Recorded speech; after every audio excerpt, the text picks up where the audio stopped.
Hello and welcome to Wellness Wednesday. I'm Dr. Andrea Shanowski from Freedom Chiropractic and Holistic Health, and today I decided it was wonderful and gorgeous outside, so I'm outside recording my video today. But what I want to do is I want to talk to you a little bit more about foot pain, about plantar fasciitis, as well as bunions. I have a lot of patients coming into my office that come in with foot pain and don't realize that that foot pain could be stemming from a knee injury, a back problem, a hip issue, or even a muscle imbalance. And I'm going to talk about the fact that those all connect. So remember, we all know the song, the head bone's connected to the neck bone. Well, in reality, your pelvis or your backbone is connected to your hip bone, is connected to your leg bone, is connected to your knee and your ankle and your foot. So it's really important to make sure that you have all of those things lined up perfectly. I'm going to show you a little bit more about biomechanics today because I think it's really important to understand how those things work together. But before we do that, I want to start with the anatomy of your foot. So I have a model of a foot right here. So this is your foot. Oh, I've got charcoal all over me. This is our fire pit area, so we're just going to roll with it. So you have basically two bones in your lower leg. You have your tibia and your fibula. Those bones support the whole entire weight of your body, bring it all the way down, and then that whole entire body weight goes into the talus, and your talus job is to basically put part of that pressure toward the front of your foot and part of that pressure towards the back or calcaneus. Now, when we look at the foot, we actually have an arch that's created. So if we look right here, when those bones are coming together properly, we have this arch. Now, if we have any muscle damage or ligament damage, or if we've had any injury to the arch or the ankle previously, sometimes what can happen is these ligaments and muscles can weaken or stretch out and not be as stable. And then what happens is every single time you take a step, if you don't have stability, that whole entire ankle will collapse and will put pressure on the rest of the bones in the foot. And that can start to cause wear and tear where the bones basically are rubbing on each other and starting to break down. We can see where anytime we have bone that's been injured, your body will actually enlarge it. So if it's been fractured, when it heals, it enlarges.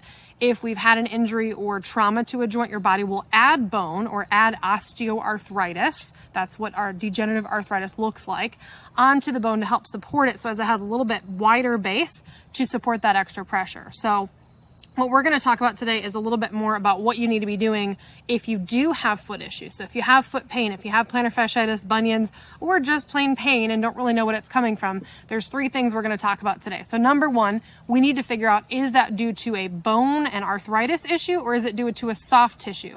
Because here's the thing, all the soft tissues, the ligaments, the muscles that support the ankle, the outside of the ankle, the bottom of the foot, if they're overworked, they can become swollen and they can become painful and causing a lot of issues. So if that's your problem, a lot of times we can do a short period of intensive active and passive care. So things like ice, ultrasound, adjusting, massage to get that calmed down.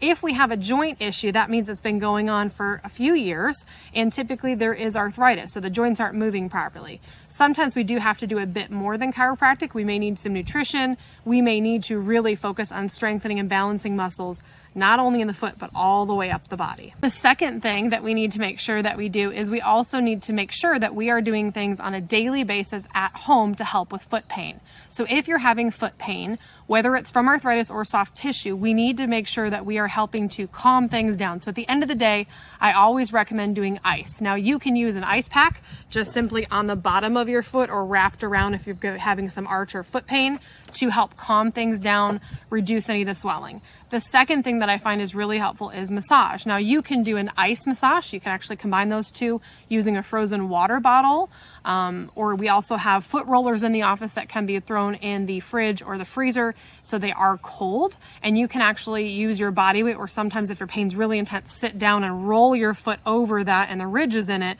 to help massage the muscles. Now, sometimes if we've had scar tissue, we've had multiple injuries or multiple flare-ups of foot pain, sometimes we need to get a little bit more intensive. Typically in my office, I do some scar tissue and muscle release for patients. I also have my massage therapist do that. But sometimes I found these tools here. These are called gua sha tools. It's G-U-A-S-H-A. These can be found on Amazon, or you can usually find them in stores as well. They can be made from everything from resin to, this one's actually made of jade, so it's more of a stone. It's got a little bit more density to it. It's also cold all the time, so a lot of times I'll use this for myself if I've been on my feet for a long time and have things aggravated. And then after you do the ice and after you do the massage, you want to stretch out and lengthen those ligaments and muscles as much as you can to prevent further damage and to also kind of stop that inflammation response that's keeping on cycling. Normally, with the massage and the next thing is stretching. So typically you want to make sure that you are stretching your toes down. You want to make sure you're stretching your toes up, and then you also want to make sure you're stretching your toes outward. If you do tend to have a lot of pain in your arch of your foot, you can also stretch and kind of roll the foot to let it rotate outward so that you're getting some stretching in there.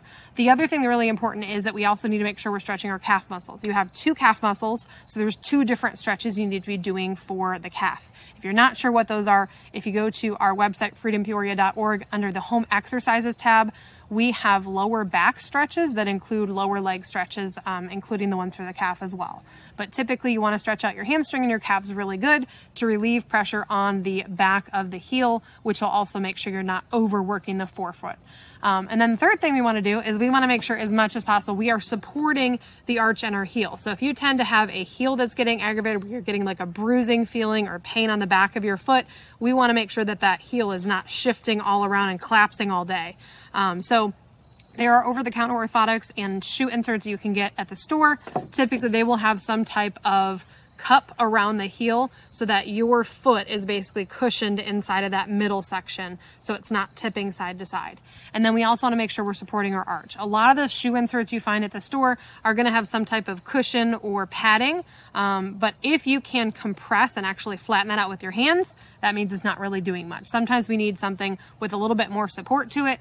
So we have a company that we use called Soul Supports. We actually fit orthotics here in the office. And what we do is we'll actually take a mold of your foot and they build that and actually make sure that it's calibrated so it supports your body weight. So your arch is supported no matter what. If you're on your feet all day, it supports it. Now we do have different sizes. So for some people, we have this one here, which can be made with just a very thin top cover. So this is great for things like if you're wearing heels or flats and you don't really have a lot of room in there, this works great. We also have a 3/4 length size. This one goes up to right below your toe. So this fits in shoes that may have a different shape on the front. I know I use these a lot in my Vibram 5-finger shoes. I've also used them in cleats for my daughter. So a lot of different options. And then we have a full length one. This one can be actually trimmed to fit in boots and different types of shoes so that you have plenty of room and plenty of support throughout your whole entire foot. They do have a foam covering, so it's nice and soft. But like I said, those 3 things are: number 1, you've got to make sure, do you have a soft tissue issue or a bone issue?